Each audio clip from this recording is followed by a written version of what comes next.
بسم الله الرحمن الرحيم الحمد لله والصلاة والسلام على رسوله الكريم أما بعد সম্মানিত উপস্থিতি আকীদা তাহওয়িয়ার একদমই শেষের দিকে আমরা আছি। সম্ভাবনা আছে আজকে শেষ করে ফেলতে পারি, ইনশাআল্লাহ একটু দ্রুত শেষ করে ফেলতে পারি। আর যদি কোনো কারণে শেষ না হয় তাহলে হয়তো আগামী ক্লাসে ইনশাআল্লাহ নিশ্চিতভাবে শেষ করব।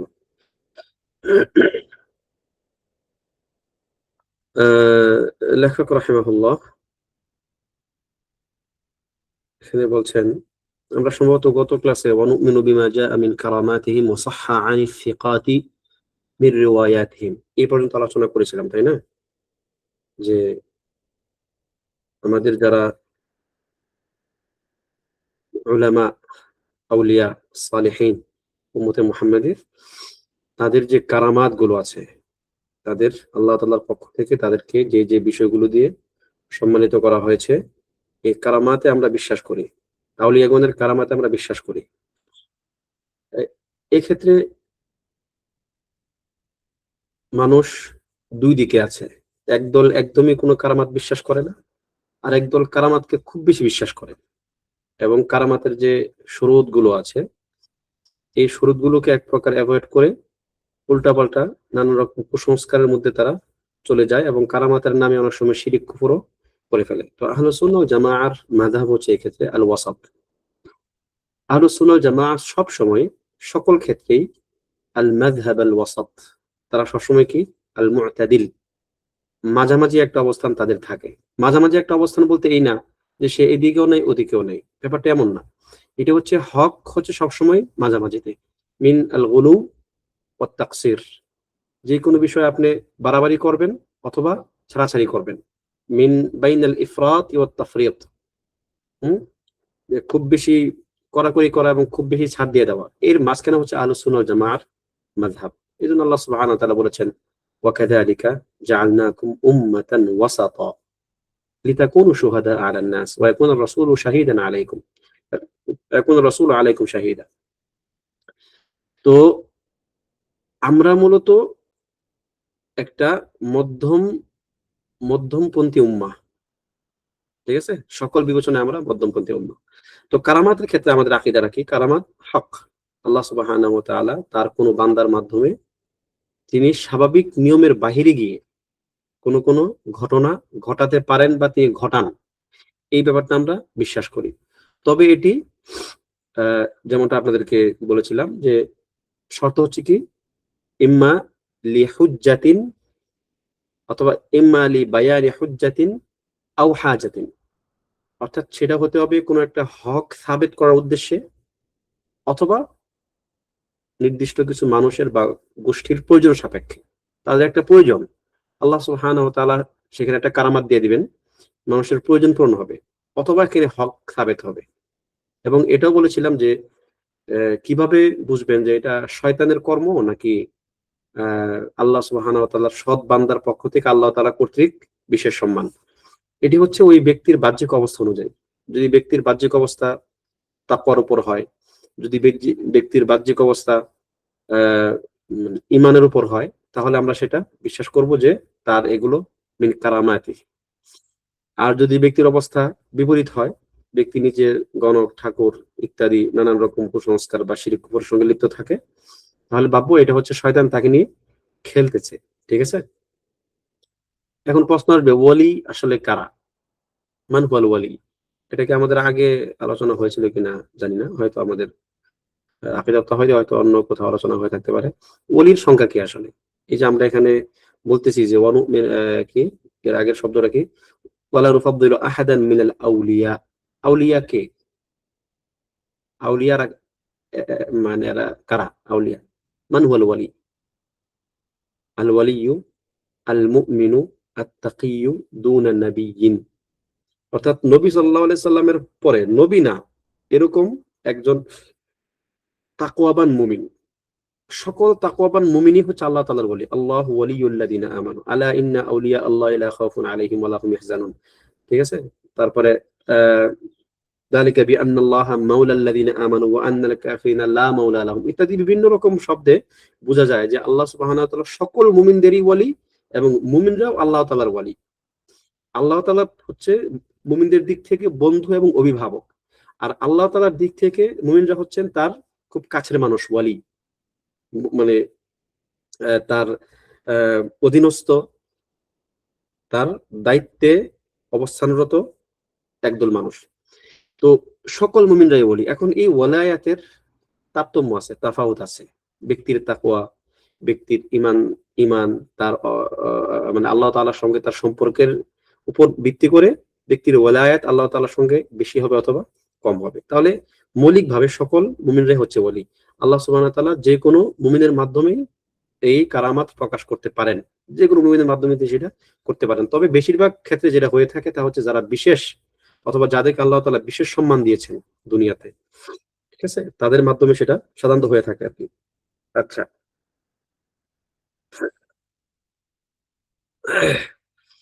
আ আমরা বলেছি যে ওয়ানুমিনু বিমা জাআ মিন কারামাতিহিম ওয়া সাহহা আনি সিকাতি মিন রিওয়ায়াতিহিম। আমরা তাদের কারামাত গুলোকে বিশ্বাস করি এবং তাদের রিওয়ায়াত গুলোকেও বিশ্বাস করি। এরপরে নতুন আলোচনা আসছে ওয়ানুমিনু বিআশরাতিস সাআহ। আমরা কিয়ামতের আলামত গুলোর ব্যাপারেও বিশ্বাস স্থাপন করি। কিয়ামত একটি ভয়াবহ ব্যাপার। ইয়া আইয়ুহান নাসু ইত্তাকু রাব্বাকুম ইন্না জালজালাতাস সাআতি শাইউন আযীম। কিয়ামত অত্যন্ত ভয়াবহ একটি ব্যাপার। يوم ترونها كل مذهلة عما أرضعت وتضع كل ذات حمل حملها وترى الناس سكارى وما هم بسكارى ولكن عذاب الله شديد। কিয়ামতের ভয়াবহতা এত বেশি হবে যে সেদিন মানুষদেরকে তুমি মনে করবে যে তারা নেশাগ্রস্ত, কিন্তু আসলে তারা নেশাগ্রস্ত নয়। কিন্তু আল্লাহ তাআলার আযাব অত্যন্ত ভয়াবহ, অত্যন্ত কঠোর। তারা যখন কিয়ামতের ভয়াবহতা দেখবে তখন তারা নেশাগ্রস্তের মতো হয়ে যাবে। আস-সামাউ মুনফাতিরুম বিহি। সেদিন আকাশ বিদীর্ণ হয়ে যাবে, চূর্ণ বিচূর্ণ হয়ে যাবে। ঠিক আছে? ছোট বাচ্চাগুলো, ছোট শিশু, দুগ্ধপুষ্ট শিশু, তারা চিন্তার ভারে বৃদ্ধ হয়ে যাবে। তার গর্ভবতী মা, গর্ভবতী মা সে তার সন্তান প্রসব করে ফেলবে সময় হওয়ার আগেই। এত ভয়াবহ অবস্থা হবে। এবং মা তার সন্তানকে ভুলে যাবে, সন্তান তার মাকে বাবাকে ভুলে যাবে, স্ত্রী তার স্বামীকে ভুলে যাবে, স্বামী তার স্ত্রীকে ভুলে যাবে। সুতরাং কিয়ামা মানে সবচেয়ে ভয়ঙ্করতম ঘটনা হচ্ছে কিয়ামা। এবং আল্লাহ সুবহানাহু ওয়া তাআলা তার হিকমার আলোকে তিনি এই কিয়ামত কখন হবে তিনি সেটাকে গোপন রেখেছেন। ওয়া আন্নাস সাআতা আতিয়াতুন লা রাইবা ফিহা। কিয়ামত অবশ্যই হবে এবং এতে কোনো সন্দেহ নাই। ঠিক আছে? কিন্তু আল্লাহ সুবহানাহু ওয়া তাআলা এটিকে গোপন রেখেছেন। কেন? সেটা তিনি ভালো জানেন। নির্দিষ্ট একটা সময়ের জন্য তিনি সেটাকে গোপন রেখেছেন। ইয়াসআলুনাকা আনিস সাআতি আইয়ানা মুরসাহা কুল ইন্নামা ইলমুহা ইনদা রাব্বি লা ইউজাল্লিহা লিওয়াক্তিহা ইল্লা হু থাকুলাত ফিস সামাওয়াতি ওয়াল আরদি লা তা'তিকুম ইল্লা বাগতাহ। যে তারা আপনাকে কিয়ামতের ব্যাপারে জিজ্ঞেস করে যেন আপনি এই ব্যাপারে খুব ভালো জানেন, যেন আপনি এটা মানে এই বিষয়ে আপনি খুব বিশেষ জ্ঞানের অধিকারী না, এটা কেউ জানে না।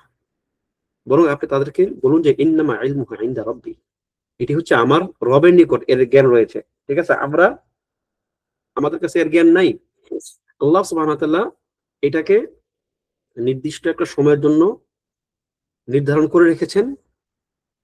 ইউজাল্লিহা লিওয়াক্তিহা থাকুলাত ফিস সামাওয়াতি ওয়াল আরদ। কিয়ামতের ব্যাপারটা জমিন এবং আসমানের জন্য খুব ভারী একটা জিনিস।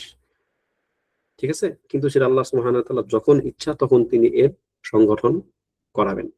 তবে এর অনেকগুলো আলামত আছে। সবচেয়ে বড় আলামত কি? আল্লাহ নবী সাল্লাল্লাহু আলাইহি ওয়াসাল্লাম আগমন। সকল নবীগণ বলতেন যে সর্বশেষ একজন নবী আসবে, তারপর কিয়ামত হবে। সুতরাং এই নবী আসার আগ পর্যন্ত একটা ব্যাপার ছিল যে নবী আসার আগে কিয়ামত হবে না। কিন্তু এখন যখন নবী সাল্লাল্লাহু আলাইহি ওয়াসাল্লাম এসে গেছেন, তার মানে এখন কিয়ামত খুব সন্নিকটে। ইকতারাবাতিস সাআতু ওয়ানশাক্কাল কমর। কিয়ামত খুব নিকটবর্তী হয়ে গেছে। হুম? তো কিয়ামত খুব কাছাকাছি চলে আসছে আল্লাহ নবী সাল্লাল্লাহু আলাইহি ওয়াসাল্লামের আগমনের মাধ্যমে। এবং যদিও এগুলো বড় আলামত গুলোর মধ্যে না, ওলামায়ে কেরাম কিয়ামতের আলামত গুলোকে বড় এবং ছোটতে ভাগ করেছেন। যেমন এগুলো হচ্ছে এমন আলামত যে কিয়ামত কাছাকাছি চলে আসছে এই ব্যাপারটা বোঝানোর জন্য আরকি। যেমন নবী সাল্লাল্লাহু আলাইহি ওয়াসাল্লাম এসেছেন, হ্যাঁ? ফাকাদ জাআ আশরাতুহা। এর কিছু আলামত, নবী সাল্লাল্লাহু আলাইহি ওয়াসাল্লামের সময় দেখা গেছে, কোরআন এসেছে, এটাও একটা আলামত কিয়ামতের, কোরআন নাজিল হয়ে গেছে। তো এখানে লেখক রাহিমাহুল্লাহ বেশ কিছু কিয়ামতের আলামতের কথা বলতেছেন। মিন খুরুজিদ দাজ্জাল, দাজ্জালের মানে আবির্ভাব হওয়া, দাজ্জাল বের হবে। ওয়া নুজুলি ঈসা ইবনে মারইয়াম আলাইহিস সালাতু ওয়াস সালাম মিনাস সামা, আসমান থেকে ঈসা ইবনে মারইয়াম আলাইহিস সালাতু ওয়াস সালাম জমিনে নেমে আসা। ওয়া নুমিনু বিতুলুইশ শামসি মিন মাগরিবিহা, আমরা সূর্য পশ্চিম দিক থেকে ওঠাকেও বিশ্বাস করি। ওয়া খুরুজিদ দাব্বাতিল আরদি মিন মাওদিইহা, এবং জমিনের নিচ থেকে এক প্রকার বিশেষ প্রাণী বের হওয়াটাকে আমরা বিশ্বাস করি।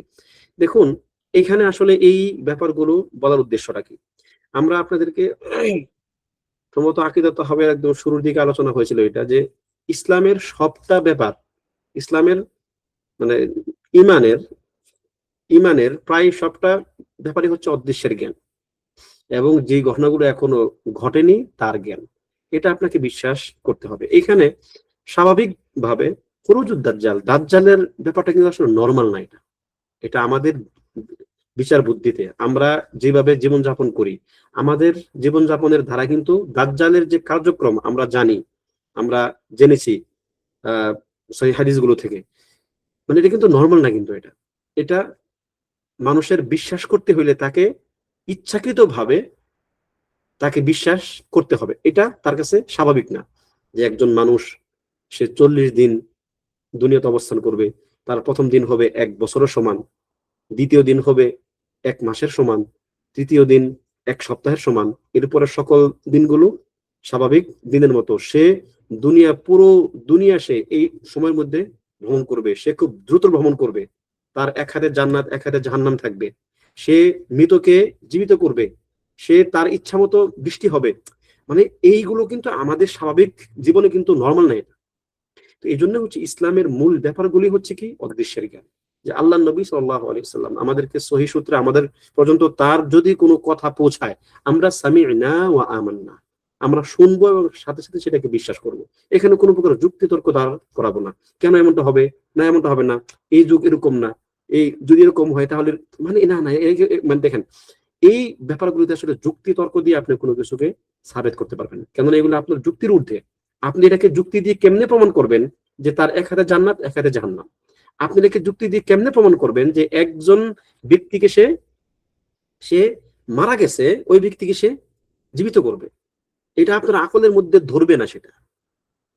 এই জন্য এই ব্যাপারগুলো হচ্ছে কি ইসতিসলাম, শোনার সাথে সাথে সেগুলোকে বিশ্বাস করা, এবং এগুলো গবেষণা করে করে নিত্য নতুন ফর্মুলা তৈরি না করা। বর্তমান সময়ের একটা ফিতনা হচ্ছে কি, কিয়ামতের আলামত গুলো নিয়ে নিত্য নতুন ফর্মুলা তৈরি হয়। দাজ্জালের একটা মানে অনেকগুলো ফরম্যাট অলরেডি তৈরি হয়ে গেছে। দাজ্জাল এরকম, একদল বলতেছে কি দাজ্জাল এরকম, দাজ্জাল একটা সভ্যতার নাম, দাজ্জাল কোনো ব্যক্তির নাম না। আবার আরেকদল বলতেছে দাজ্জাল এখনো আছে, আবার বলতেছে না দাজ্জাল এখন নাই। আবার আপনার একদল বলতেছে কি দাজ্জাল হচ্ছে ইবনু সাইয়াদ, নবী সাল্লাল্লাহু আলাইহি ওয়াসাল্লামের সময় যাকে দেখা গেছে, ইত্যাদি নানান রকমের মানে ঠিক এইরকম কিছু রেওয়ায়াত আছে, কিন্তু রেওয়ায়াত গুলোর ব্যাপারে সালফে সালেহিনের অবস্থান কি এগুলো না জেনেই নিজস্ব একটা মত দিয়ে দেওয়া, অথবা গবেষণা করে সময়ের সঙ্গে সঙ্গে গবেষণা করে নিত্য নতুন ফর্মুলা তৈরি করা, এগুলো আসলে একজন বিবেকবান এবং জ্ঞান সম্পন্ন মুমিনের কাজ করতে পারে না। এগুলো হচ্ছে যারা স্বপ্নে চলে, এগুলো হচ্ছে যারা ধরেন আবেগে চলে, নিজস্ব চিন্তা চেতনার ভিত্তিতে যারা শরীয়তের বিভিন্ন হুকুম আহকাম বানাইতে চায়, এরকম মানে এগুলো হচ্ছে তাদের কিছু খোঁজা আবাদাত, তাদের কিছু কুসংস্কার, এগুলো থেকে আমাদেরকে দূরে থাকতে হবে। এখন আবার এক শ্রেণীর গবেষক বের হয়েছে যারা গবেষণা করে ইয়াজুজ মাহুজ, যুলকারনাইন, দাজ্জাল, নুজুল ঈসা এগুলোকে ভিন্ন ভিন্ন ভাবে তারা ব্যাখ্যা করে। মাহাদির আগমন, মানে এগুলোকে সে আপনাকে এমন ভাবে বলবে গবেষণা করে, সে আপনাকে মানে ঐতিহাসিক নানান রকম তথ্যপত্র দিয়ে সে আপনাকে বোঝানোর চেষ্টা করবে যে সেই বিষয়ে একদম নিশ্চিত। লা হাওলা ওয়ালা কুওয়াতা ইল্লা বিল্লাহ। যেই জ্ঞানটা আল্লাহ নবী সাল্লাল্লাহু আলাইহি ওয়াসাল্লাম আমাদেরকে যতটুকু দেওয়া প্রয়োজন মনে করেছেন তিনি ততটুকু দিয়েছেন। আল্লাহ নবী সাল্লাল্লাহু আলাইহি ওয়াসাল্লাম দাজ্জালের ভয় মানুষদেরকে এমন ভাবে দেখাতেন, সাহাবায়ে কেরাম মনে করতেন যে দাজ্জাল মনে হয় এই মদিনার খেজুর বাগানগুলোর আশপাশে আছে, এর এর এর আড়ালে আছে, মানে এই বুঝি দাজ্জাল চলে আসতেছে। বাস, মানে এটা হচ্ছে মানুষকে ভয় দেখানোর জন্য, মানুষ যেন এই ফিতনাটাকে ভয় পায়, সে যেন এই ফিতনা থেকে আল্লাহ তাআলার নিকট আশ্রয় চায়। সে যেন এইরকম দাজ্জাল যখন চলে আসবে তখন যেন সে দাজ্জাল আসার পরে করণীয়টাকে নির্ধারণ করতে পারে। তো আপনার যদি হাদিসে আসছে কি, যদি তোমাদের মধ্যে কেউ দাজ্জাল দেখে ফেলে, কেউ যদি দাজ্জাল দেখার পরে সে যদি সূরাতুল কাহফের প্রথম 10 আয়াত তিলাওয়াত করে, আল্লাহ তাআলা তাকে তার ফিতনা থেকে হেফাজত করবেন। যদিও দাজ্জালের ফিতনা হচ্ছে সবচেয়ে বড় ফিতনা, সবচেয়ে বড় ফিতনাগুলোর মধ্যে একটা। অবশ্যই কিয়ামতের ফিতনা সবচেয়ে বড় ফিতনা। তার তার আগে দাজ্জাল হচ্ছে মানে এমন এক ফিতনা, যেই ফিতনাকে প্রতিহত করার শক্তি আল্লাহ তাআলা মানুষকে দেন না, সাধারণ কাউকে দেন না। ঈসা আলাইহিস সালাতু ওয়াস সালাম এসে তাকে হত্যা করবেন। তার মানে এটা স্বাভাবিক, আমাদের পক্ষে তাকে ঠেকানো সম্ভব না। আমাদের পক্ষে তার তার তার চক্রান্ত থেকে বেঁচে থাকাটাই বড় কঠিন। তার চক্রান্ত থেকে বেঁচে থাকাটাই বড় কঠিন। এজন্য যেটাকে আল্লাহ নবী সাল্লাল্লাহু আলাইহি ওয়াসাল্লাম যেই উদ্দেশ্যে, যেই বিবেচনায় উম্মতকে জানিয়েছেন, সেটাকে সেভাবেই নেওয়া লাগবে। একদল আবার দাজ্জালের বিরুদ্ধে যুদ্ধ ঘোষণা করতেছে। ওই যে বেশ কিছু নাশিদ পাওয়া যাচ্ছে আজকাল, আজকাল না, অনেকদিন আগে। আমি খুব নাশিদ একদমই শুনি না, বাংলা নাশিদ, কিন্তু তার মধ্যে দুই একটা নাশিদ এরকম কানে আসছিল, যেখানে এরকম বলতেছে যে দাজ্জালকে ঠেকাইতে হবে, দাজ্জালকে এই করতে হবে, দাজ্জালকে সেই করতে হবে। মানে ভাবটা এমন যে সে বাহিনী বানাবে, দাজ্জালকে সে ঠেকাবে। তো এই ধরনের নানান রকম মানে অবস্থা, আল্লাহ নবী সাল্লাল্লাহু আলাইহি সাল্লাম বলতেছেন যে দাজ্জালের ফিতনা থেকে তোমরা ভাগো, তোমরা পলায়ন করো। যদি আমি থাকা অবস্থায় দাজ্জাল তোমাদের সামনে চলে আসে, তাহলে আমি তাকে হত্যা করবো, তাহলে তোমাদের আর কোনো ভয় নাই। তার মানে সাহাবায়ে কেরামও দাজ্জালকেই ভয় পেতেন। নবী সাল্লাল্লাহু আলাইহি সাল্লামের জীবদ্দশায় দাজ্জাল আসলে তো তারা বেঁচে যেত। যদি তার জীবদ্দশা না আসে, তাহলে সাহাবায়ে কেরামের আশঙ্কা আছে, তিনি তাদেরকে ভাগতে বলছেন। এবং আল্লাহুম্মা ইন্নী আউযু বিকা মিন ফিতনাতিদ দাজ্জাল, মিন মিন ফিতনাতিল মাসিহিদ দাজ্জাল। নবী সাল্লাল্লাহু আলাইহি সাল্লাম এই দোয়া করতেন প্রত্যেক সালাতের সালাম ফেরানোর আগে। তাহলে এগুলো হচ্ছে এরকম, মানে যেগুলো যে জন্য নুসুসের মধ্যে আসছে সেগুলোকে সেই অর্থে রাখা। এবং নুজুল ঈসা আলাইহিস সালাতু ওয়াস সালাম, ঈসা ইবনে মারইয়াম আলাইহিস সালাতু ওয়াস সালাম, আলাইহিমাস সালাতু ওয়াস সালাম, তিনাকে আল্লাহ সুবহানাহু ওয়া তাআলা উঠিয়ে নিয়েছেন আকাশে। তিনি এখনো জীবিত অবস্থায় আছেন। তিনি এখনো জীবিত অবস্থায় আছেন, এটা হচ্ছে আমাদের আকীদা।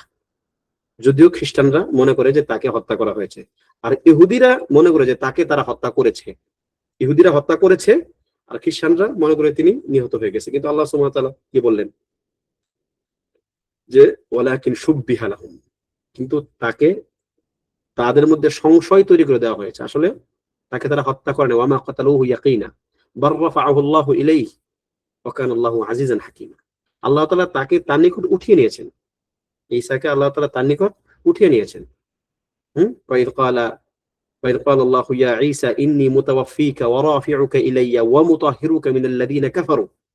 হে ঈসা, আমি তোমাকে তোমার মেয়াদ পূর্ণ করব এবং আমি তোমাকে আমার নিকট উঠিয়ে নেব। এবং কি ইন্নী মুতাওয়াফিকা ওয়া রাফিউকা ইলাইয়া ওয়া মুতাহহিরুকা মিনাল লাযিনা কাফারু, এবং কাফেরদের থেকে আমি তোমাকে হেফাজতে রাখবো, পবিত্র রাখবো। তার মানে আল্লাহ সুবহানাহু ওয়া তাআলা তাকে আকাশে উঠিয়ে নিয়েছেন এবং তিনি এখনো চতুর্থ আকাশে আছেন। যখন সময় হবে, আল্লাহ তাআলা যখন চাইবেন, তখন তিনি চতুর্থ আকাশ থেকে দিমাশকের সবুজ গম্বুজে তিনি নেমে আসবেন ফেরেশতাদের কানে ভর করে। ঠিক আছে? তো এটা হচ্ছে ঈসা আলাইহিস সালাতু ওয়াস সালামের নুজুলের অবস্থা। এখন এখানে লেখক রাহিমাহুল্লাহ বেশ কয়েকটা আশরাত আলামত দিয়েছেন, এবং এই সবগুলি কিন্তু এখানে তিনি 3টা আলামত উল্লেখ করেছেন, না দুঃখিত 4টা আলামত উল্লেখ করেছেন। এই 4টা আলামত হচ্ছে কিয়ামতের বড় আলামতগুলোর মধ্যে 4টা। তবে ধারাবাহিকতা, সিরিয়াল কিন্তু এটা না। ধারাবাহিকতা যে এইভাবেই ব্যাপারটা এরকম না। আমি ইনশাআল্লাহ একটু পরে বলতেছি ধারাবাহিকতাগুলো। এরপরে তিনি বলতেছেন অনুমিনু বিতুলুইশ শামসি মিন মাগরিবিহা, সূর্য পশ্চিম দিক থেকে ওঠাকে আমরা বিশ্বাস করি। সূর্য পশ্চিম দিক থেকে ওঠা হচ্ছে সবচেয়ে বড় আলামতগুলোর মধ্যে একটা, যে আলামত প্রকাশ পাওয়ার পরে আর কারো তওবা কবুল হবে না। হাদিসে আসছে লা তানকাতিউ আত-তাওবাতু হাত্তা লা তানকাতিউ আল-হিজরাতু হাত্তা তানকাতিউ আত-তাওবাহ। হিজরত ততদিন পর্যন্ত বন্ধ হবে না যতদিন পর্যন্ত তাওবার দরজা বন্ধ না হবে। এবং ওয়ালা তানকাতিউ আত-তাওবাতু হাত্তা তাতলু আশ-শামসু মিন মাগরিবিহা। এবং তওবার দরজাও ততক্ষণ বন্ধ হবে না যতক্ষণ সূর্য পশ্চিম দিক থেকে না উঠবে। অর্থাৎ সূর্য যখন পশ্চিম দিক থেকে উঠে যাবে, ওই মুহূর্ত থেকে আর কারো তওবা কবুল করা হবে না। যদিও তখন অনেক মানুষ তওবা করতে চাইবে, তখন তারা তাদের পিছনের কুফুরগুলোকে বুঝতে পারবে, তাদের পাপগুলোকে বুঝতে পারবে, কিন্তু তখন আল্লাহ তাআলা তাদের আর তওবা কবুল করবেন না। কেন? কারণ এখন সবকিছু প্রকাশ হয়ে গেছে, এখন সব কিছুর একটা ইতি টানার সময় হয়ে গেছে। কেন? আল্লাহ সুবহানাহু ওয়া তাআলা মানুষকে বলেছিলেন অদৃশ্যের প্রতি বিশ্বাস স্থাপন করতে, কিন্তু এখন সব দৃশ্য কিছুর প্রতি বিশ্বাস স্থাপন করা সহজ। যদি যদি আল্লাহ তাআলা চাইতেন যে সবকিছু তিনি মানুষকে দেখায় বিশ্বাস করাবেন, তাহলে সেটা আগেই করতেন তিনি, কিন্তু তিনি সেটা চান নাই। তিনি চাইছেন যে কে কারা অদৃশ্যের প্রতি বিশ্বাস স্থাপন করে। আল্লাহ সুবহানাহু ওয়া তাআলার বাণী শোনার সাথে সাথে সামি'না ওয়া আমান্না এই কথা কারা কারা বলে, তিনি সেটা দেখতে চেয়েছেন। কিন্তু এখন যখন সবকিছু প্রকাশ্য হয়ে গেছে, এখন আর কারো ঈমান কাজে আসবে না। হাল ইয়ানজুরুনা ইল্লা হাল ইয়ানজুরুনা ইল্লা আন তা'তিয়াহুম দুঃখিত হাল ইয়ানজুরুনা ইল্লা আইয়াতিয়াহুমুল হাল ইয়ানজুরুনা ইল্লা আন তা'তিয়াহুমুল মালায়েকাতু আও ইয়াতিয়া রাব্বুক আও ইয়াতিয়া বা'দু আয়াতি রাব্বিক। এরা কি সে অপেক্ষা করতেছে যে ফেরেশতারা আসবে এবং তোমার রব আসবে, অথবা তোমার রবের কিছু কিছু নিদর্শন আসবে, যে তারা নিদর্শন দেখার জন্য মানে আকাঙ্ক্ষা করে আছে। তো আল্লাহ কি বলতেছেন? ইয়াউমা ইয়াতি বা'দু আয়াতি রাব্বিকা লা ইয়ানফা'ু নাফসান ঈমানুহা লাম তাকুন আমানাত মিন ক্বাবল আও কাসাবাত ফি ঈমানিহা খায়রা। তারা যে জিনিসের অপেক্ষা করতেছে, যখন সেই জিনিস চলে আসবে, যখন তাদের নিকট কোন একটা নিদর্শন আমি দেখিয়ে ফেলবো, তখন তো তাদের আর ঈমান কবুল করা হবে না। আমি তাদেরকে নিদর্শন দেখানোর পরে তারা ঈমান আনবে, সেটা আমি জানি। ফিরআউন ঈমান এনেছিল নিদর্শন দেখার পরে। সে যখন দেখলো যে সে এখন মারা যাচ্ছে, মুসা আলাইহিস সালাম তাকে যেই সমস্ত ওয়াদাগুলো করেছিলেন প্রত্যেকটাই বাস্তবায়িত হইতেছে, এখন সে মরে যাচ্ছে, মৃত্যুর ফেরেশতা তাকে এসে মানে মারতেছে, তখন সে কি বললো? কি? ইন্নী আমানতু বিমা আমানাত বিহি বানু ইসরাঈল। বনি ইসরাইল যার প্রতি ঈমান আনলো, আমি এখন তার প্রতি ঈমান আনছি। আল্লাহ কি বললেন? আল আন, এখন এখন তো সময় নাই আর। ওয়াকাদ আসাইতা ক্বাবল ওয়া কুনতা মিনাল কাফিরিন ওয়া কুনতা মিনাল মুফসিদিন। তুমি আগে যখন তোমার হাতে সময় ছিল, যখন তোমাকে আমি মানে আমার দিন গ্রহণ করতে নির্দেশ দিয়েছিলাম, তখন তুমি গ্রহণ করো নাই, তখন তুমি মুফসিদ ছিলে, তখন তুমি মানুষের দিন এবং দুনিয়া নষ্ট করার পায়তারা করতেছিলে। আর এখন তুমি মানে ঈমান আনবে না। ফালিয়াউমা নুনাজ্জিকা বিবাদানিকা লিতাকুনা লিমান খালফাকা আয়া। এভাবে সবাই সবাই প্রত্যেকে যখন আল্লাহ সুবহানাহু ওয়া তাআলার শাস্তি দেখে ফেলে, তখন তারা বলে যে আল্লাহ এখন আমরা ঈমান আনলাম, কিন্তু তখন তাদের ঈমান আর কবুল করা হবে না। এজন্য এই যখন পশ্চিম দিক থেকে সূর্য উঠবে, তখন আর কারো ঈমান কবুল করা হবে না। যদিও তখন অনেক মানুষ, প্রায় সবাই তখন ঈমান আনবে, বলবে যে আমান্না বিল্লাহ, এবং কোরআনের যত বিধান আছে তখন তারা সব মানতে চাইবে, কিন্তু কোনো কাজে আসবে না। ওয়া খুরুজি দাব্বাতিল আরদি মিন মাওদিইহা, যে জমিনের নিচ থেকে এক প্রকার প্রাণী বের হবে, একটা বিরাট আকার প্রাণী, যে একটা বিশেষ আকৃতির প্রাণী, যেই প্রাণীটা মানুষের সঙ্গে কথা বলবে। তুকাল্লিমুহুম, মানুষের সঙ্গে কথা বলবে। আখরাজনা দাব্বাতাম মিনাল আরদি তুকাল্লিমুহুম আন্নান নাসা কানু বিআয়াতিনা লা ইউকিনুন। যে জমিন থেকে যখন নির্দিষ্ট সময় যখন আসবে, তখন জমিনের নিচ থেকে আমি এক প্রকার প্রাণী বের করবো, একটা হায়াওয়ান দাব্বা, যেটি বের হয়ে মানুষের সঙ্গে কথা বলবে। এখানে দুই রকমের আপনার এটা কোরআনের এই আয়াতটা দুই প্রকার কেরাত আছে। একটা হচ্ছে তুকাল্লিমুহুম, একটা হচ্ছে তাকলিমুহুম। তুকাল্লিমুহুম কি? তুকাল্লিমুহুম হচ্ছে এই প্রাণীটা মানুষের সঙ্গে কথা বলবে, মানুষের অবস্থা নিয়ে তার সঙ্গে সরাসরি কথা বলবে, মানুষের প্রকৃত অবস্থা সে বলে দিবে, যে তোমার অবস্থা এই, তোমার অবস্থা সে, এরকম আর কি। আরেকটা হচ্ছে তাকলিমুহুম। তাকলিমুহুম যদি অর্থ মানে এটাও সহিহ এই কিরাতটা। তাকলিমু অর্থ হচ্ছে সে মানুষকে চিহ্নিত করবে যে এ ভালো, এ খারাপ, এ মুমিন, এ মুনাফিক, এ এইটা, এ ওইটা, মানে ইত্যাদি আর কি। মানুষের অবস্থা সে চিহ্নিত করে দিবে। একটা আজব প্রাণী, এই প্রাণীকে মানুষ ভয় পাবে, কি রে এমন কেন, এটা এর কি হলো আবার? ঠিক আছে।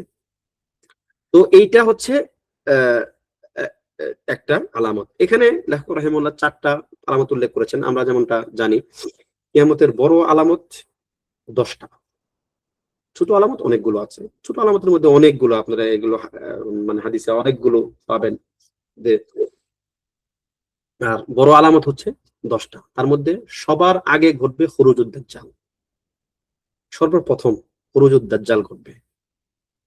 ঠিক আছে, দাজ্জালের আবির্ভাব হবে। সে হবে একটা শাসক এবং সে নির্দিষ্ট কিছু ক্রাইটেরিয়া আপনারা সেগুলো জানেন। তার কপালে কাফ ফা র কাফের লেখা থাকবে, যা মুমিনরা দেখতে পাবে।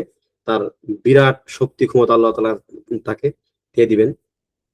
সে মানুষকে, সে প্রথমে নিজেকে নবী দাবি করবে, তারপর সে নিজেকে মানে ইলাহ দাবি করবে। সে মানুষের কাছ থেকে ইবাদত চাইবে। যারা তাকে ইবাদত করবে সে তাকে তার স্থানে থাকা বা তার হাতে থাকা জান্নাত দিয়ে দিবে, সে মূলত জাহান্নামে যাবে। আর যারা তাকে মানবে না সে তাদেরকে জাহান্নামে দিবে, তার তার যে জাহান্নাম সে মূলত জান্নাতে যাবে আল্লাহ তাআলা। ঠিক আছে, তো এই খুরুজুদ দাজ্জাল হচ্ছে প্রথম। দ্বিতীয় আলামত হচ্ছে খুরুজ ঈসা আলাইহিস সালাতু ওয়াস সালাম। এই দাজ্জাল কে কেউ ঠেকাইতে পারবে না। দাজ্জাল শুধু মক্কা মদিনায় ঢুকতে পারবে না, বাকি সকল জায়গাতে সে ভ্রমণ করবে এবং তার ভ্রমণের গতি হবে অত্যন্ত বেশি। সে খুব দ্রুত পুরো জমিন ভ্রমণ করবে এবং সবাইকে সে ফিতনা ফেলে দিবে। মানুষের সকল কিছু সে নিয়ন্ত্রণ করবে, তাকে কেউ ঠেকাইতে পারবে না। ঠিক আছে, খন্ড খন্ড কিছু কিছু ঘটনা হবে যেখানে তার বুতলান, সে যে বাতিল, সে যে কাফের, এটি প্রমাণ হবে কিছু কিছু খন্ড খন্ড ঘটনায়। কিন্তু সে হবে কি অত্যন্ত জব্বার, অত্যন্ত কঠোর হবে। সে মানুষকে হত্যা করবে তাকে কেউ না মানলে। কিন্তু ঈসা আলাইহিস সালাতু ওয়াস সালাম এসে তাকে হত্যা করবেন। কারণ ঈসা আলাইহিস সালাম ছাড়া আল্লাহ তাআলা কাউকে এই শক্তি ক্ষমতা দিবেন না যে দাজ্জালকে কেউ ঠেকিয়ে দিবে। তো ঈসা আলাইহিস সালাতু ওয়াস সালাম হচ্ছেন দ্বিতীয় আলামত। তৃতীয় আলামত কি? তৃতীয় আলামত হচ্ছে ইয়াজুজ এবং মাজুজ। ঈসা আলাইহিস সালাতু ওয়াস সালামের পরে ইয়াজুজ এবং মাজুজ আসবে। যাদেরকেও যাদেরকে যাদেরকে ঈসা আলাইহিস সালামও তাদেরকে ঠেকাইতে পারবে না। এরা হবে এত ভয়াবহ এবং ভয়ঙ্কর, দুনিয়াতে কোনো শক্তি তাদেরকে ঠেকানোর শক্তি আল্লাহ তাআলা কাউকে দিবেন না। তারা এক দিক থেকে আসবে, সব ধ্বংস করে এক দিক থেকে আরেক দিকে চলে যাবে। সমুদ্রের পানিগুলো তারা একদম শুষে খেয়ে নেবে, পান করে ফেলবে আর কি। এখন এটা আবার দেখবেন যে নানান রকম ব্যাখ্যা আছে যে ইয়াজুজ মাজুজ কারা, চীনের লোকের ইয়াজুজ মাজুজ, আবার কেউ বলে যে ওই নেতানিয়াহুর টিম ইহুদিরা, তারা ইয়াজুজ মাজুজ, গগ মাগগ না কি যেন কি বংশ এগুলো বলে। দেখেন মানে এগুলোর প্রতি একদম কান দিবেন না, এগুলোর প্রতি একদম কান দিবেন না। কারণ আমাদের সালফে সালেহিন ওলামায়ে কেরাম মানে এইগুলোর পিছনে তারা পড়ে থাকতেন না। এগুলো আলামা, এইগুলোকে আপনি ঠেকাইতে পারবেন না। আপনি আল্লাহ তাআলার করে আশ্রয় যাবেন যে আল্লাহ আপনি আমাকে এগুলোতে হেফাজত করেন। নির্দিষ্ট একটা মানে একদম আপনি যেটা আল্লাহ নবী সাল্লাল্লাহু আলাইহি সাল্লাম সবাইকে দিয়ে দেন নাই, ক্লিয়ার করে দেন নাই, ওইটা আপনি একদম ক্লিয়ার করে একদম দিন তারিখ গুনে বলে দিচ্ছেন। এগুলা খুরাফাত, খুজাবালাত, কুসংস্কার এগুলো। ঠিক আছে, আচ্ছা তাহলে ইয়াজুজ মাজুজ তারা যখন আসবে তখন তাদেরকেও কেউ ঠেকাইতে পারবে না, এমনকি ঈসা আলাইহিস সালাতু ওয়াস সালামও তাদেরকে ঠেকাইতে পারবে না। এবং আল্লাহ তাআলা ঈসা আলাইহিস সালামকে বলবেন যে আমার এখন এমন একদল বান্দা আসতেছে সৃষ্টি, যাদেরকে ঠেকানোর শক্তি সামর্থ্য তোমারও নেই, সুতরাং তুমি আশ্রয় নাও গুহাতে গিয়ে, পাহাড়ের গুহায় গিয়ে তুমি আশ্রয় নাও তোমার সঙ্গী সাথীদের সহকারে। তখন তিনি গিয়ে পাহাড়ের গুহায় আশ্রয় নেবেন এবং ইয়াজুজ মাজুজ যখন এরকম হবে তখন তারা দুনিয়ার সবাইকে মেরে ফেলে খেয়ে নিয়ে এবার বলবে যে এবার আসমানে যে আছে তাকে হত্যা করবো। তারা আসমানে একটা তীর ছুড়বে, আল্লাহ তাআলা সেখানে তীরের মাথার মধ্যে কি করবেন, রক্ত মেখে দিবেন। যখন তীর আবার ফেরত আসবে তারা ভাববে যে এখন আমরা দুনিয়ার সকলকে হত্যা করেছি, আসমানওয়ালাকে আমরা হত্যা করে ফেলেছি, এখন আমরাই সব। তখন আল্লাহ সুবহানাহু ওয়া তাআলা তাদেরকে এক জাতীয় রোগ দিয়ে তিনি তাদের সবাইকে হত্যা করবেন, সবাই মারা যাবে এবং তাদের এই এই যে মরদেহগুলো দুনিয়া ভরপুর হয়ে যাবে এবং তাদের সংখ্যা এত বেশি হবে, হাদিসে আসছে যে জান্নাতের জাহান্নামের 999 জন হবে তারা, আর একজন হবে কারা, এই উম্মতে মুহাম্মাদের একজন। মানে এত বেশি তাদের সংখ্যা। ঠিক আছে, আচ্ছা তো আল্লাহ তাআলা তাদেরকে ধ্বংস করবেন এবং তাদেরকে তিনি তাদের থেকে জমিনকে পবিত্র করার জন্য আল্লাহ তাআলা এক প্রকার বৃষ্টি দিবেন, জমিন একদম ধুয়ে মুছে সাফ হয়ে যাবে। এক প্রকার পাখি আসবে যেগুলো এসে এই লাশগুলোকে অজানা গন্তব্যে নিয়ে যাবে। ঠিক আছে, তখন ঈসা আলাইহিস সালাম আসবেন। তিনি তার যে স্বাভাবিক জীবনযাপন, তিনি 40 বছর দুনিয়াতে অবস্থান করবেন এবং তিনি ইনসাফ আদল কায়েম করবেন। নবী সাল্লাল্লাহু আলাইহি সাল্লামের উম্মত হিসেবে তিনি থাকবেন এবং তার দেওয়া বিধান মোতাবেক তিনি বিচার ফায়সালা করবেন। সকল খ্রিস্টানরা যারা ওই সময় থাকবে আর কি তার প্রতি ঈমান আনবে, ঠিক আছে। এবং তাকে তারা তাদের আগের নবী এবং এখনকার উম্মতে মুহাম্মদ হিসাবে তারা তাকে গ্রহণ করবে। তো এটা গেল 3 নাম্বার ইয়াজুজ মাজুজ। চতুর্থ, পঞ্চম এবং ষষ্ঠ, এই তিনটা হচ্ছে পৃথিবীর 3 জায়গাতে বড় বড় 3টা চন্দ্রগ্রহণ, সূর্যগ্রহণ, ঠিক আছে। একটা হচ্ছে আরবে, একটা পশ্চিমে, একটা পূর্বে এবং একটা হচ্ছে আপনার ওই আরবের মধ্যবর্তী অবস্থানে আর কি, ঠিক আছে। এই এই 3টা বড় বড় সূর্যগ্রহণ হবে, ঠিক আছে। এই সূর্যগ্রহণগুলো যখন হবে তখন মানুষ বুঝে যাবে যে আসলে কিয়ামত খুব কাছাকাছি চলে আসছে। এরপরে 7 নাম্বার হচ্ছে আপনার সূর্য পশ্চিম দিক থেকে ওঠা, সূর্য পশ্চিম দিক থেকে উঠবে, এটা হচ্ছে 7 নাম্বার আলামত। এবং এটাকে যা বললাম যে এটা হচ্ছে একদম মানে তওবাকে শেষ করে দেওয়ার মতো একটা আলামত হচ্ছে এটি। 8 নাম্বার হচ্ছে এই যে একটা বিশেষ প্রাণী যেটা জমিনের নিচ থেকে বের হবে, যে মানুষকে তাদের অবস্থা বলে দিবে। আর 9 নাম্বার হচ্ছে দুখান, দুখান মানে ধোঁয়া, যে ধোঁয়াটা পুরো জমিনকে মানে অন্ধকারাচ্ছন্ন করে দিবে এবং মানুষদেরকে একদিকে নিতে থাকবে। অবশ্য তার পরে আসবে একটা সর্বশেষ যে আলামত আপনার মানে আরবের জুনুব আরব থেকে একটা আগুন বের হবে, যে আগুনটা মানুষদেরকে তাড়া করতে থাকবে হাসরের ময়দানে নেওয়ার জন্য, যেখানে হাসর হবে আর কি, সবার যে জায়গাতে সবার হাসর হবে সবাইকে ওদিকে তাড়া করে নেবে। এই আগুনটা হবে একটা বিশেষ আগুন, মানে আগুন মানুষের সঙ্গে অবস্থান করবে, আবার দৌড়াবে, আবার অবস্থান করবে, আবার থামবে, মানুষ যেদিকে যাবে আগুন সেদিকে যাবে, ঠিক আছে। এরকম একটা ভয়াবহ সিচুয়েশন তৈরি হবে। তো এগুলো ছিল মোটামুটি 10টা বড় বড় আলামত যেগুলো যখন শুরু হবে, এবং হাদিসে আসছে যে একটা আলামত শুরু হওয়ার পরে খুব দ্রুত অন্যান্য আলামত গুলো চলে আসবে। তো এখন প্রশ্ন করতে পারেন অনেকে আবার যে মাহাদি কবে আসবে, ইমাম মাহাদি কথাটা বলবেন না, আল মাহাদি আল মুনতাযর বলা যেতে পারে, ঠিক আছে। ইমাম এটা হচ্ছে শিয়াদের কথা, এগুলো তারা তাকে ইমাম বলবে, এই বলবে, সে বলবে, নানান রকম এই শব্দগুলো, যদিও এটা এমন কোনো শব্দ না বা এমন কোনো ব্যাপার না যে কাউকে পদভ্রষ্ট বলতে হবে এই জন্য, কিন্তু আসলে এগুলো তাদের ব্যবহৃত পরিভাষা। শিয়ারা মনে করে যে মাহাদি আল মুনতাযর আসলে সে তাদেরকে এসে মাহাদিকে নিয়ে পুরো বিশ্ব তারা শাসন করবে, দখল করবে, ঠিক আছে। এটা হচ্ছে তাদের একটা খুরাফাত বা তাদের ধর্মীয় আকীদা এগুলো। আচ্ছা, মাহাদি মুনতাযর আসবে হচ্ছে দাজ্জালের আগে, মানে মাহাদি আল মুনতাযর কিয়ামতের কোনো আলামত না, বড় আলামত না আর কি, এটা একটা আলামত, তবে সেটা ছোট আলামত। মানে দাজ্জাল শুরু হওয়ার আগে মাহাদি আল মুনতাযর আসবে এবং সে জমিনে ব্যাপক পরিমাণ জুলুম নির্যাতন চলতে থাকবে, যখন কোনো আদল থাকবে না, কোনো ইনসাফ থাকবে না, মানুষের একক মানে উম্মতে মুহাম্মদের কোনো একক নেতৃত্ব থাকবে না, সবাই যার যার মতো করে একদম নানান রকম ফিতনা ফাসাদে লিপ্ত হয়ে যাবে। তখন একজন ব্যক্তি আসবে, যে হবে তার নাম হবে মুহাম্মদ সাল্লাল্লাহু আলাইহি ওয়াসাল্লামের নামে, এবং তার পিতার নাম হবে মুহাম্মদ সাল্লাল্লাহু আলাইহি ওয়াসাল্লামের পিতার নামে, এবং তার বংশ হবে মুহাম্মদ সাল্লাল্লাহু আলাইহি ওয়াসাল্লামের বংশধারা থেকে। এবং এই ব্যক্তি এসে এই অন্ধকার জমিনে সে আদল ইনসাফ দিয়ে পরিপূর্ণ করে দিবে। সে গিয়ে প্রথমে হারামে অবস্থান নিবে, আশ্রয় নিবে, একদল লোক তাকে সেখানে গিয়ে বায়া দিবে, তাকে হত্যা করার জন্য সুফিয়ানিরা আসবে আপনার ইয়ে থেকে, দিমাশক বা শাম অঞ্চল থেকে, কিন্তু আল্লাহ তাআলা তাদেরকে বাইদা নামক স্থানে ধসিয়ে দিবেন, হত্যা করে ফেলবেন, মানে মাটির নিচে তলিয়ে দিবেন, ঠিক আছে। অর্থাৎ সে হবে মিনাত তায়েফাতুল মানসুরা, তাকে কেউ হারাতে পারবে না, এরকম শক্তিশালী হবে সে।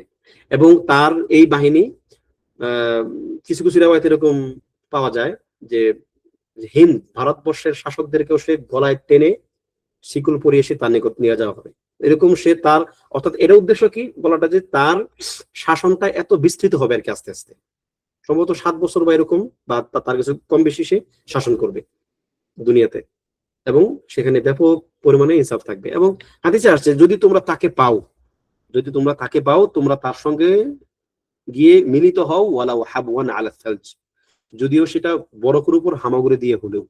তার মানে ইনি হচ্ছেন আল্লাহ তাআলার একজন বান্দা, মুজাহিদ বান্দা, তিনি জিহাদ করবেন আল্লাহর রাস্তায়। যদি আপনাদের জীবনে, আমাদের জীবনে তাকে আমরা পেয়ে যাই, যদি পেয়ে যাই, খেয়াল করেন, মানে আপনি কিন্তু জানবেন না যে কালকে আসবে, পরশু আসবে, 1 বছর পরে আসবে। যদি আপনার জীবনে আসে, তারপর থেকে আপনার তার সঙ্গে ইতিহাস শুরু। এর আগে আপনি তার মানে এর আগ পর্যন্ত আপনি তার ব্যাপারে কোনো কিছুই ভাববেন না। যদি আপনি পেয়ে যান, তাহলে আপনি তার সঙ্গে মিলিত হতে পারলে আপনি সৌভাগ্যবান। কেননা তিনি মাহুদ, অর্থাৎ তার ব্যাপারে ওয়াদা করা হয়েছে হাদিসে যে তিনি আসবেন এবং তিনি ন্যায়পরায়ণ শাসক হবেন। ঠিক আছে, যদি এসে যায় তাহলে আপনি তার সঙ্গে গিয়ে মিলিত হবেন। কিন্তু এখন তার সঙ্গে মিলিত হওয়ার আশায় আপনি কাজ কাম সব ছেড়ে দিবেন, আপনি এটা করবেন ওটা করবেন, একদল থাকে, এগুলো না বলি, এরকম অনেক রকম নানান রকম কার্যক্রম আছে বাংলাদেশের প্রেক্ষাপটে, এগুলো আসলে একদমই উচিত না। এগুলো ইলমি বিবেচনা, এগুলো খুবই জঘন্য অবস্থা। মানুষদেরকে তাদের কাজগুলো থেকে, তাদের তাদের যে নাশাত, সেগুলো থেকে নিরুৎসাহিত করে এগুলো। ঠিক আছে, তো এই আসবেন দাজ্জালের আগে। এরপরে দাজ্জাল, এরপরে ঈসা আলাইহিস সালাতু ওয়াস সালাম। এরপরে লেখক রাহিমাহুল্লাহ বলতেছেন, ওয়ালা নুসাদ্দিকু কাহিনান ওয়ালা আররাফা, আমরা কাহিন এবং আররাফ, এই যে গণক, জ্যোতিষী, আমরা তাদেরকে বিশ্বাস করি না।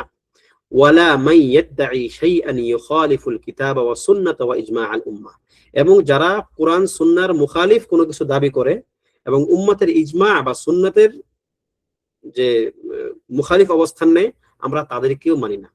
যে কাহিন এবং আররাফ যারা গণক ঠাকুর, হাদিসে আসছে যে মান আতা কাহিনান লাম ইয়াকবালিল্লাহু সালাতান 40 ইয়াওমা, যে ব্যক্তি কাহিন বা আররাফের নিকট আসবে, আল্লাহ তাআলা তার 40 দিনের সালাত কবুল করবেন না, 40 দিন।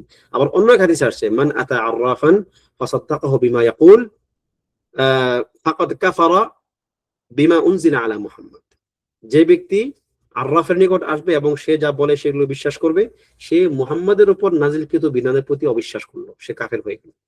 পার্থক্যটা কি এখানে? যে নাকি বিশ্বাস করলো না, শুধু আসলো, গণককে দেখবে, একটু মজা নিবে, গণকের থেকে একটু শুনে একটু সেই নাচ, একটু একটু মানসিক প্রশান্তি নিবে যে কি হবে না হবে, তার বিশ্বাস নাই। কিন্তু গণকের কাছে যাওয়াটাই হচ্ছে অপরাধ। এই ব্যক্তি 40 দিন তার সালাত কবুল হবে না। তার মানে 40 দিন কি সে সালাত পড়বে না? না, সে সালাত পড়বে, কিন্তু আল্লাহ তাআলার নিকট তার এই সালাত কবুল হবে না, কারণ সে একটা ভয়াবহ কাজ করে ফেলেছে। সে এমন এক ব্যক্তির কাছে গেছে যে তাগুত, যে অদৃশ্যের জ্ঞানের দাবি করে। আপনারা পড়েন নাই যে তাগুত তো অনেকগুলো, যেটা ইবনে কাইয়িম রাহিমাহুল্লাহ বলেছেন, আপনার সালাতুল উসুল একদম শেষ দিকে আসছে এটা, যে আত-তাওয়াগীতু কাসিরুন ওয়া রুসুহুম কাম খামসা, 5টা হচ্ছে তাদের মাথা। একটা হচ্ছে ইবলিস লানাহুল্লাহ, একটা হচ্ছে কি ওমান উবিদা ওয়া হুয়া রাদ, তৃতীয় কি মাই ইয়াদঈ শাইআন মিন ইলমিল গায়ব, যে ব্যক্তি ইলমি গায়বের কোনো কিছু দাবি করবে সে তাগুত। যে দাবি করবে যে সে ইলমি গায়বের কোনো কিছু জানে, সে তাগুত। তো এই তাগুতের নিকট কোনো ব্যক্তি এমনিতে তো যাইতে পারে না। তাগুত যতগুলো আছে তাদের নিকট সে এমনিতে, মানে এমনিতেও সে যাইতে পারে না, বিশ্বাস তো অনেক পরের কথা, এমনিতে গেলেও সে ভয়াবহ অবস্থায় থাকবে। তাগুত এবং তাগুতের আশপাশে কেউ যাবেন না। তাগুত যা আছে, তাগুত 5টা। একটা হচ্ছে কি এই যেখানে বললাম কি যে প্রধান তাগুত কয়টা? 5টা। ইবলিস লানাহুল্লাহ, একটা হচ্ছে কি যার ইবাদত করা হয় এবং সে রাজি যে তার ইবাদত করা হচ্ছে। একটা হচ্ছে কি মানে মান দাআন নাস ইলা ইবাদাতি নাফসিহি, যে ব্যক্তি মানুষদেরকে তার নিজের ইবাদতের দিকে ডাকবে। একটা হচ্ছে কি মানি দাআ শাইআন মিন ইলমিল গায়ব, যে ব্যক্তি অদৃশ্যের জ্ঞানের দাবি করবে। ওমান হাকামা বিগাইরি মা আনজালাল্লাহ, এবং যে আল্লাহ তাআলা ছাড়া অন্য কিছু, অন্য কোনো বিধান দিয়ে বিচার ফায়সালা করবে, সে তাগুত। এই এখানে যে 5 প্রকার তাগুত আছে, ঠিক আছে, ইবলিসকে তো আর পাবেন না, বাকি যেগুলোকে পাবেন এদের ধারা কাছেও যাবেন না, এদের ধারা কাছে যাওয়া থেকে বিরত থাকবেন। এটা হচ্ছে আপনাদের আল্লাহ তাআলার পক্ষ থেকে মাতলুব। ওয়ালাকাদ বাআসনা ফি কুল্লি উম্মাতির রাসূলা আন ইবুদুল্লাহ ওয়াজতানিবুত তাগুত। ইজতিনাব, তারাক না, তারাক হচ্ছে আপনি শুধু তাকে ছাড়লেন, আর ইজতিনাব হচ্ছে তার সঙ্গে পরিপূর্ণ সম্পর্ক ছিন্ন করবেন। তার ধারে কাছেও যাবেন না, কোনো স্বার্থেই না, ঠিক আছে, দেখতেও যাবেন না। অনেকে আবার ইদানিং শুনলাম কয়েকদিন আগে অনেকে নাকি আবার বিশেষ কোনো একটা ঘটনা ঘটছে বাংলাদেশে কয়েকদিন আগে, কে কে যেন দেখতে গেছেন, আবার দেখি তো কি হয় এখানে সেখানে গিয়ে, এগুলো দেখতেও যাবেন না, এগুলোর সঙ্গে আপনার কি সম্পর্ক? আচ্ছা, তারপরে কি, আহ এই আর্রাফ কাহেনদের নিকট যাওয়া যাবে না, কারণ এগুলো আসলে তারা হচ্ছে অদৃশ্যের জ্ঞানের দাবি করে, শয়তান তাদেরকে ধোঁকা দেয়, শয়তান তাদেরকে ধোঁকা দেয় এবং মানুষকে তাদের দ্বারা ধোঁকা দেওয়ায়, তাদের কাছে যাওয়া যাবে না। এবং এরকম যারাই অদৃশ্যের জ্ঞানের বিন্দু পরিমাণ দাবি করবে, তাদের থেকে আমরা সম্পর্ক ছিন্ন করব, তাদের সঙ্গে আমাদের কোনো সম্পর্ক নেই। ওয়ানারাল জামাআতা হাক্কান ওয়া সাওয়াবান, জামাআহ জামাতবদ্ধ থাকা, সকলে একত্রিত থাকা, মিলেমিশে থাকা, ইফতিরাক না করা, এটাকে আমরা হক মনে করি। এটা কিন্তু খুব গুরুত্বপূর্ণ ইস্যু ভাইয়েরা, এই ইস্যুটাকে আমরা খুব একটা গুরুত্ব দিই না। আমরা মনে করি যে মানে এই বিভিন্ন দল উপদল হয়ে যাওয়াটাই মনে হয় জামাত, না, এটা তো ইফতিরাক, দল উপদলে বিভক্ত হওয়া। মনে রাখবেন বর্তমান সময়ের জন্য এই মাসালাটা খুব ইম্পর্টেন্ট জানাটা আপনার, মানে আপনার আমার জন্য, কেননা এখন দল উপদলের অভাব নাই। দল উপদল ওলামায়ে কেরাম এগুলোকে নিষেধ করেন। প্রথম কথা হচ্ছে কোনো দল করা যাবে না, এটা হচ্ছে মৌলিক কথা আর কি। তবে এখানে কিছু তাকিদ আছে, এই তাকিদ গুলো হয়তো ওলামায়ে কেরাম স্পষ্ট করার সময় বলেন না, বিধায় অনেকে ভুল বুঝে। দল, যেই দলের উদ্দেশ্য হচ্ছে ইফতিরাক, আপনি একটা দল করলেন, যে দলের উদ্দেশ্য হচ্ছে কি আপনি এই দলটাকে সমাজ থেকে বিচ্ছিন্ন করবেন, আপনি এবং আপনার এই দল, আপনার একটা ভিন্ন একটা এন্টিটি, আপনারা সমাজের কেউ না, বরং যে মানুষগুলো সমাজের সঙ্গে ছিল তাদেরকে আপনি বিচ্ছিন্ন করে নিয়ে আপনি একটা বিশেষ দল হয়েছেন। এখন এই দলটা সমাজ থেকে বিচ্ছিন্ন, তারা নিজেদেরকে সমাজ থেকে বিচ্ছিন্ন রাখতে পছন্দ করে, এই দল হচ্ছে ইফতিরাক। এই দল দল করা নিষেধ, হারাম। কেননা মূলত এই দলের এই এই এই যে ফিরকা, এই ফিরকার উদ্দেশ্য সমাজকে গঠন করা নয়, বরং সমাজকে বিচ্ছিন্ন করা। মানে এর আলটিমেট রেজাল্ট হচ্ছে এটাই। উদ্দেশ্য ব্যক্তির যায় তাই থাকুক, আমরা সেটা জানি না, কিন্তু যেই দলগুলো বা যেই ফিরকাগুলো বা যেই জামাগুলো মানুষদেরকে সমাজ থেকে বিচ্ছিন্ন করে দেয়, নিজেকে ভিন্ন একটি এন্টিটির মানুষ মনে করতে সাহায্য করে, এই দলগুলো হচ্ছে সমাজে বিচ্ছিন্নতা তৈরির জন্য দায়ী এক প্রকার। আর কোন দল তাহলে জায়েজ? যে নবী সাল্লাল্লাহু আলাইহি সাল্লাম হিলফুল ফুদুল, ঠিক আছে, যেটা মক্কাতে ছিল নবুয়ত প্রাপ্তির আগে, তিনি এই সংঘের অন্তর্ভুক্ত ছিলেন, একটা সংঘ। তাদের কাজ ছিল কি? তাদের কাজ ছিল মাজলুমদেরকে সাহায্য করা, তাদের কাজ ছিল জালেমের বিরুদ্ধে মাজলুমের পক্ষে দাঁড়ানো। তাদের কাজ কিন্তু এটা ছিল না যে আমরা সমাজ থেকে বিচ্ছিন্ন হয়ে যাবো, না না না, তাদের কাজ ছিল সমাজটাকে যেন, সমাজের যারা নির্যাতিত মানুষ তারা যেন বিচার পায়, ঠিক আছে। এখন ব্যাপার হচ্ছে কি, সুনির্দিষ্ট ইস্যুতে আপনি একটা সংঘ করতেই পারেন। যেমন ধরেন, কথার কথা, আপনি যুব সমাজের মধ্যে একটা টিম করলেন, এদের কাজ কি, যে আমরা প্রত্যেক বাড়ি বাড়ি যাব, গিয়ে দেখবো যে কে 5 ওয়াক্ত সালাত পড়ে না। আমরা এরকম ডিউটি নির্ধারণ করে দেব যে তোমার ডিউটি এই কয়েকদিন বা এই কয়েক ওয়াক্ত, তোমার ডিউটি এই কয়েক ওয়াক্ত, তোমার ডিউটি এই কয়েক ওয়াক্ত, তোমার ডিউটি এই এই কয়েক বাড়ি, তোমার এই কয়েক বাড়ি। আচ্ছা, আমরা কোরআন শেখাবো মানুষকে, আমরা মানুষকে হালাল হারামের জ্ঞান শিক্ষা দেব, আমরা মানুষকে তাওহীদের জ্ঞান দেব, আমরা মানুষকে আমরা শিরক থেকে বাঁচানোর চেষ্টা করব, পিওর তাওহীদ শেখাবো। এইরকম উদ্দেশ্যে যদি আপনি বিভিন্ন টিম করেন কোনো সমস্যা নাই, বরং এই টিমগুলো মাতলুব। যদি আপনি একার প্রচেষ্টায় না পারেন, আপনি এরকম আপনার সহযোগী নেবেন, ওয়া তাআওয়ানু আলাল বিররি ওয়াত তাকওয়া ওয়ালা তাআওয়ানু আলাল ইসমি ওয়াল উদওয়ান, তোমরা একে অপরকে সাহায্য করো বীর এবং তাকওয়ার পথে। আপনি আল্লাহ তাআলার একটা বিধান সমাজে মানুষদেরকে শেখানোর জন্য, মানুষের মধ্যে প্রতিষ্ঠা করার জন্য আপনি একটা টিম হইলেন, কোনো সমস্যা নাই যদি আপনি মানুষদের থেকে বিচ্ছিন্ন না হয়ে যান। কিন্তু আপনি যদি এই টিমটা করে, যদি আপনি টিমটা করলেন একত্র হওয়ার জন্য, কিন্তু আপনি নিজেই বিচ্ছিন্ন হয়ে গেলেন সমাজ থেকে, আপনাকে কেউ চিনে না, আপনি সমাজের মূলধারা, আপনার কোনো অবদান নাই, সমাজ আপনাকে শুধু বায়বীয় ভাবে চিনে। আকাশে ওই যে যেমন আকাশের ইয়ে আছে না, তারা, স্টার, দূর থেকে মানুষ দেখে, এরকম সমাজের মানুষ আপনাকে দূর থেকে দেখে, সে আপনাকে ছুঁতে পারে না, ধরতে পারে না। ভাই আপনি মানে আপনি কি কি চাচ্ছেন? আপনি আপনার আপনার রেজাল্টটা কি? রেজাল্ট আপনি দেখেন। এই জন্য নবী সাল্লাল্লাহু আলাইহি সাল্লাম, আপনি দেখেন নবী সাল্লাল্লাহু আলাইহি সাল্লাম যখন নবুয়তের বাণী প্রথম নিয়ে আসছেন, তিনি কিন্তু ইচ্ছা করলে পারতেন যে ঠিক আছে আমি চুপচাপ চলে যাই, দু তিনজন লোক নিয়ে আপনার অন্য কোথাও চলে যাই, গিয়ে আমরা একটা দেশ গঠন করে ফেলি। না, ইসলামের সিস্টেম এটা না। আপনি ওই সমাজে থাকবেন, ওই সমাজের মানুষগুলোকে আপনি ঠিক করবেন। আপনার জন্য চ্যালেঞ্জ তো এটাই। আপনি একজন দাঈ, আপনি একজন একজন সংস্কারক যদি নিজেকে দাবি করেন, আপনি যদি সমাজকে পরিবর্তন করে সমাজকে ভেঙে চুরে দিয়ে আপনি সমাজকে গড়তে চান, তাহলে আপনাকে সমাজের মধ্যে অন্য 10টা মানুষ যতটুকু মিশে, আপনাকে তার চেয়ে বেশি মিশতে হবে, আপনাকে তার চেয়ে বেশি মানুষের কাছাকাছি যাইতে হবে। বায়বীয় ভাবে আপনি ফেসবুকে এই পোস্ট করে আপনি আপনি নেতা হয়ে যাবেন, দায়ী হয়ে যাবেন। আপনি একটা ওয়েবসাইট খুলে আপনি সেখানে আপনার এই আফকার চিন্তাধারা দিয়ে আপনি আপনি দেশ উম্মাহ চেঞ্জ করে ফেলবেন, সেটা এমন না ভাই। আপনাকে মানুষের কাছাকাছি যাওয়া লাগবে, মানুষ আপনাকে ধরতে পারতে হবে, ছুঁইতে পারতে হবে, মানুষ আপনার ঘ্রাণ নিতে পারতে হবে, মানুষ আপনার আখলাক আপনার থেকে দেখতে হবে। এটা আমরা এখন বাধ্য হচ্ছি যে আপনাদেরকে আমরা এই ক্লাসগুলো অনলাইনে করাচ্ছি, কিন্তু আমাদের আলহামদুলিল্লাহ অফলাইনে আমাদেরই আছে, কার্যক্রম আছে, ঠিক আছে, হয়তো আপনারা নাই সেখানে।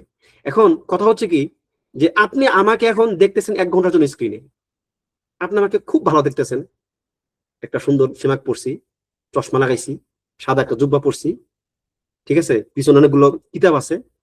আপনি ভাবতেছেন কি, আপনি কিন্তু মানে আপনি কিন্তু আমাকে এখনো চিনতেছেন না। আপনি আমার এই 1 ঘন্টা আপনি আমাকে চিনতেছেন, এই 1 ঘন্টা কিন্তু আমি না। আমার জীবনের প্রত্যেক দিন 24 ঘন্টা আসে। আমার জীবনে কি 24 ঘন্টা আমার লাইফেও আছে, যেই 24 ঘন্টা আপনার আছে, যে 24 ঘন্টার মধ্যে আপনি নানান রকম ফিতনার মধ্যে পড়ে যান, নানান রকম পরীক্ষার মধ্যে আপনি থাকেন, আমিও থাকি, আমরাও থাকি। তো আপনি আমাকে কাছ থেকে দেখতে হবে যদি আপনি আমার ফিকরা নিতে চান। আল্লাহ নবী সাল্লাল্লাহু আলাইহি সাল্লামকে মানুষ কাছ থেকে দেখতো, আল্লাহ নবী সাল্লাল্লাহু আলাইহি সাল্লামকে মানুষ ধরতো, ছুঁইতো, মানুষ তার মানে আপনার আখলাক দেখতো, তার আদব দেখতো, তারপর তার থেকে মানুষ গ্রহণ করত। এবারে এজন্য যারা সমাজ সংস্কারের চিন্তা করেন, সমাজ থেকে বিচ্ছিন্ন হওয়ার চিন্তা বাদ দেন, আপনি সমাজে আসার চেষ্টা করেন। ভাববেন না যে আল্লাহ তাআলা আপনাকে একমাত্র ব্যক্তি আপনি দায়িত্ব দিয়ে দিচ্ছেন যে আগামী 3, 4, 5, 10 বছরের মধ্যে আপনাকে নির্দিষ্ট একটা হাদাফ টার্গেট পূরণ করতে হবে। না না না, আল্লাহ তাআলা আপনাকে দায়িত্ব দিচ্ছেন উম্মার নিকট আপনি বার্তা পৌঁছে দেবেন, বাস, ওমা আলাইকা ইল্লাল বালাগ। আপনি আপনার কাজ করে যাবেন, আপনার দ্বারা যে আল্লাহ তাআলা বিজয় দিবেন তার তো কোনোই নাই, গ্যারান্টি নেই এবং কোনো প্রয়োজনীয়তা নাই। আপনি আপনার কাজ করবেন। তো যখন নাকি মানুষ নির্দিষ্ট একটা কিছুকে নিজের জন্য লাজিম বানিয়ে নেয় যে আমাকে এরকম করতে হবে, এই কয়েকদিনের মধ্যে করতে হবে এবং এভাবেই করতে হবে, তখন সে নানান রকম উপায় আপনার নেয়, অবলম্বন করে, যে উপায়গুলো আসলে দাওয়াতের সিস্টেম নয়। সমাজ সংস্কার, সমাজ পরিবর্তন সহজ কিছু নয়, এটা সহজ ব্যাপার নয়। এবং এই অবস্থায় দেখবেন যে এই যেমন আপনি যেমন বায়বীয়, আপনি যেমন কি বলে অনলাইনের তরঙ্গ, আপনি আপনার অনুসারীও কি অনলাইনের তরঙ্গ।